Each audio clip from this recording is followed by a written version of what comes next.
ముఖ్యమంత్రి రేవంత్ ఇవాళ మూసీ నది పునర్జీవ సంకల్ప యాత్ర చేపట్టనున్నారు. రైతులతో కలిసి మూసీ నది వెంట భీమలింగం, ధర్మారెడ్డి కాలువల్ని పాదయాత్ర ద్వారా సందర్శించనున్నారు. తొలుత ఉదయం 9 గంటలకు కుటుంబ సమేతంగా హెలికాప్టర్లో శ్రీ యాదగిరిగుట్ట లక్ష్మీ నరసింహస్వామి దేవస్థానానికి చేరుకుని తన జన్మదినాన్ని పురస్కరించుకుని ప్రత్యేక పూజలు చేస్తారు. అనంతరం యాదగిరిగుట్ట ఆలయ అభివృద్ధిపై సమీక్ష నిర్వహిస్తారు.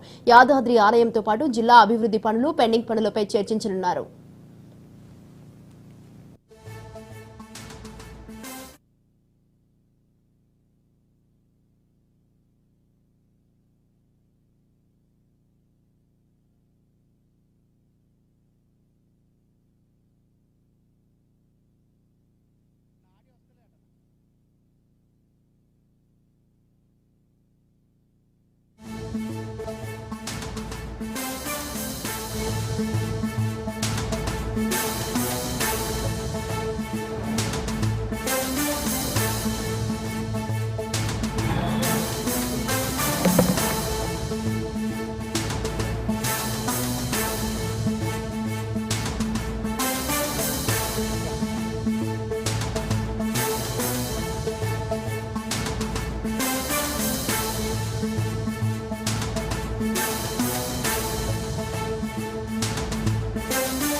ఇక మధ్యాహ్నం 1 గంట ప్రాంతంలో వలిగుండ మండలం సంగెం గ్రామానికి చేరుకుని మూసీ పరివాహక ప్రాంత రైతులతో కలిసి కాల్వల్ని సందర్శిస్తారు. తర్వాత రైతులు, కుల వృత్తిదారులతో సమావేశమై వారి యోగక్షేమాలు, మూసీ జలాలతో జరిగే నష్టాన్ని అడిగి తెలుసుకుంటారు. సంఘంలో 10,000 మందితో ఏర్పాటు చేసే సభలో సీఎం ప్రసంగిస్తారు. అనంతరం హైదరాబాద్కు చేరుకుంటారు.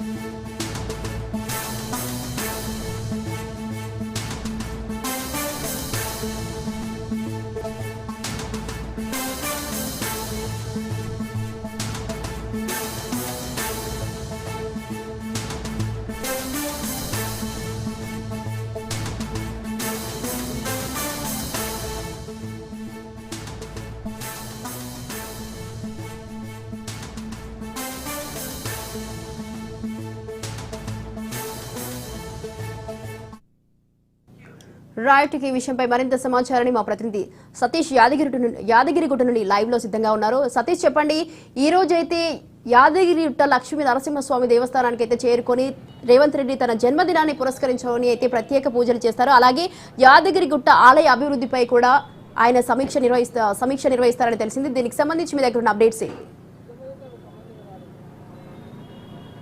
స్వాతి, ఈరోజు తెలంగాణ రాష్ట్ర ముఖ్యమంత్రి రేవంత్ రెడ్డి పుట్టినరోజు కావడంతో ఇక్కడ యాదగిరి లక్ష్మీ నరసింహస్వామి ఆలయంలో ప్రత్యేకమైనటువంటి పూజలు నిర్వహించేందుకు కోసం వస్తున్నారు. ఇక్కడ ప్రత్యేకంగా హెలికాప్టర్ ద్వారా యాదగిరి గుట్టకు చేరుకొని ఇక్కడ లక్ష్మీ నరసింహస్వామిని దర్శించుకున్న తర్వాత ప్రత్యేక పూజలు నిర్వహించి పూజల అనంతరం యాదగిరి గుట్టకు సంబంధించినటువంటి అభివృద్ధికి సంబంధించినటువంటి అంశాలపైన స్థానిక అధికారులతోటి, రాష్ట్ర స్థాయి అధికారులతోటి, దేవాదాయ శాఖ అధికారులతోటి సమీక్ష నిర్వహించిన తర్వాత మూసీ ప్రక్షాళనకు సంబంధించి మూసీ నది వెంట 2.5 కిలోమీటర్లు పాదయాత్రగా వెళ్తారు. సంగం నుంచి ప్రారంభమయ్యేటువంటి పాదయాత్ర 2.5 కిలోమీటర్ల దూరం పాటు కొనసాగుతుంది. 2.5 కిలోమీటర్ల దూరం పాదయాత్ర కొనసాగిన తర్వాత భారీ బహిరంగ సభ సంఘం వద్ద నిర్వహించేటువంటి బహిరంగ సభలో పాల్గొని అభివృద్ధికి సంబంధించి, రాష్ట్రానికి సంబంధించినటువంటి అభివృద్ధి, మూసీ ప్రక్షాళనకు సంబంధించినటువంటి అంశాలపైన సమీక్ష నిర్వహించేటువంటి అవకాశం అయితే ఉంది. దానికి సంబంధించి పూర్తి స్థాయిలో ఇప్పటికే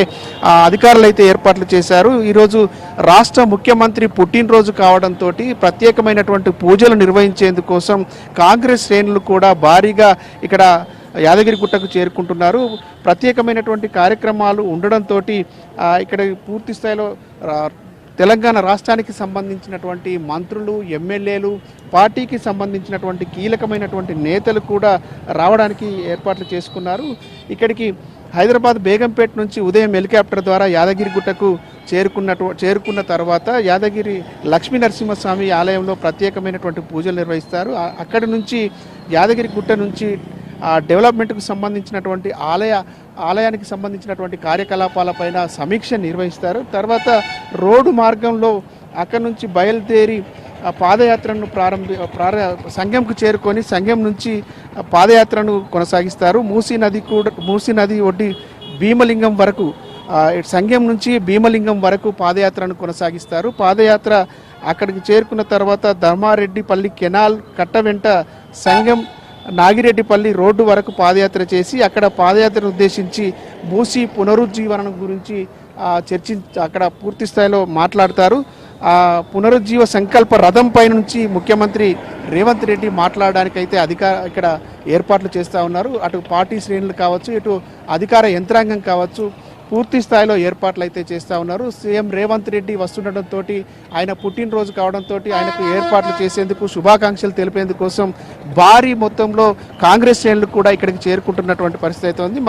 మరి కాసేపట్లో అటు హైదరాబాద్ నుంచి రేవంత్ రెడ్డి బయలుదేరుతున్నటువంటి నేపథ్యంలో ఇక్కడికి పెద్ద మొత్తంలో చేరుకుంటున్నారు. అటు పాదయాత్రలో పాల్గొనేటువంటి కాంగ్రెస్ శ్రేణులు కావచ్చు, అటు రేవంత్ రెడ్డికి స్వాగతం పలికేందుకు పాదయాత్రలో పాల్పంచుకునేందుకోసం పెద్ద మొత్తంలో కాంగ్రెస్ శ్రేణులు కావచ్చు, అటు రేవంత్ రెడ్డి అభిమానులు కూడా చేరుకుంటున్నటువంటి పరిస్థితి కనబడుతుంది. మొత్తానికి యాదగిరి గుట్ట నుంచి తాజా పరిస్థితి ఇది. స్వాతి, అలాగే పెండింగ్ పనులు అంటే ఇప్పటివరకు ఇంకా పెండింగ్లో నిలిచిపోయిన పనులు ఏ విధంగా, దానిపై ఏం చర్చించారున్నారు? ఆలయానికి సంబంధించి అభివృద్ధి చేసినటువంటి గత ప్రభుత్వం అభివృద్ధి చేసినటువంటి పనుల్లో పేరుకుపోయినటువంటి పెండింగ్ పనులు కావచ్చు, వాటన్నిటిపైన స్థానికంగా ఉండేటువంటి ఆలయానికి సంబంధించినటువంటి అధికారులు, అటు దేవాదాయ శాఖకు సంబంధించినటువంటి అధికారులు, రాష్ట్ర స్థాయి అధికారులు అందరితో కూడా ఆ పెండింగ్లో ఉన్నటువంటి అసలు ఆలయానికి సంబంధించి పెండింగ్లో ఉన్నటువంటి పనులేంటి, అభివృద్ధి చేయాల్సినటువంటి పనులు ఏమున్నాయి అనేటువంటి దానిపైన కూలంకుషంగా సమీక్షించి దానిపైన ఆలయ అభివృద్ధికి సంబంధించినటువంటి నిర్ణయాలను కూడా ఇక్కడ నుంచి ప్రకటించేటువంటి అవకాశం ఉంది. స్వాతి, సతీష్, ఇంకొక విషయం, ఈరోజు మధ్యాహ్నం 1 గంటకైతే ఒలిగండ మండలం సంగం గ్రామానికి అయితే చేరుకుంటారని తెలిసి అక్కడ రైతులతో కలిసి అయితే వాళ్ళతో కలిసి కాల్వల్ని సందర్శిస్తారని తెలుస్తుంది. అలాగే ముఖ్యంగా అయితే రైతుల కుల వృత్తిదారులతో సమావేశమై వారి యోగక్షేమాలు అలాగే మూసి జలాలతో అయితే వారికి జరిగే నష్టాన్ని కూడా అడిగి తెలుసుకుంటారని తెలుస్తుంది. దీనికి సంబంధించి మీ దగ్గర అప్డేట్స్ ఏంటి? ప్రభుత్వం ప్రతిష్టాత్మకంగా తీసుకున్నటువంటి మూసీ ప్రక్షాళన చేసేటువంటి కార్యక్రమంలో భాగంగా అటు నష్టపోయేటువంటి వాళ్ళతో కావచ్చు, అటు మూసీ ప్రక్షాళన జరగడం ద్వారా కలిగేటువంటి ప్రయోజనాలను కావచ్చు, హైదరాబాద్ సిటీకి మూసీ ప్రక్షాళన ద్వారా కలిగేటువంటి ప్రయోజనాలన్నింటినీ వివరించేందుకోసం, అక్కడ జరిగేటువంటి నష్టాలను, ప్రజలకు ఉన్నటువంటి ఇబ్బందులను తెలుసుకునేందుకోసం రాష్ట్ర ముఖ్యమంత్రి పాదయాత్ర చేపడుతున్నాడు. అక్కడ ఉండేటువంటి స్థానికులతో మాట్లాడుతూ వారి సమస్యలు తెలుసుకుంటూ వారి సమస్యల పరిష్కారానికి హామీలను ఇస్తూ మూసీ ప్రక్షాళన జరిగితే కలిగేటువంటి ప్రయోజనాన్ని, ఇటు మహానగరానికి కలిగేటువంటి ప్రయోజనం కావచ్చు, రాష్ట్రానికి కలిగేటువంటి ప్రయోజనాలు కావచ్చు, పూర్తి స్థాయిలో వివరించేటువంటి ఉద్దేశంతో ఇటు పాదయాత్ర నిర్వహిస్తున్నారు. ఇటు పుట్టినరోజు కావడం, ఆ మూసీ ప్రక్షాళనకు సంబంధించినటువంటి అంశాలను ప్రజలతో చర్చించేందుకు, కష్టసుఖాలను మాట్లాడేందుకోసం పాదయాత్ర చేస్తుండటంతో ఇక్కడ భారీ ఎత్తులో అటు కాంగ్రెస్ కార్యకర్తలు కావచ్చు, ఇటు అభిమానులు కావచ్చు, మూసీ ప్రక్షాళన వద్ద ఉండేటువంటి బాధితులు కావచ్చు, వాళ్ళందరూ కూడా అక్కడికి చేరుకునేటువంటి అవకాశం పెద్దగా కనబడుతుంది. అందుకే అటు ముఖ్యమంత్రి వస్తుండటంతో పోలీసు కూడా భారీ బందోబస్తు చర్యలను కూడా ఏర్పాటు చేస్తున్నటువంటి పరిస్థితి ఉంది. Swathi, Satish, thanks for the live details.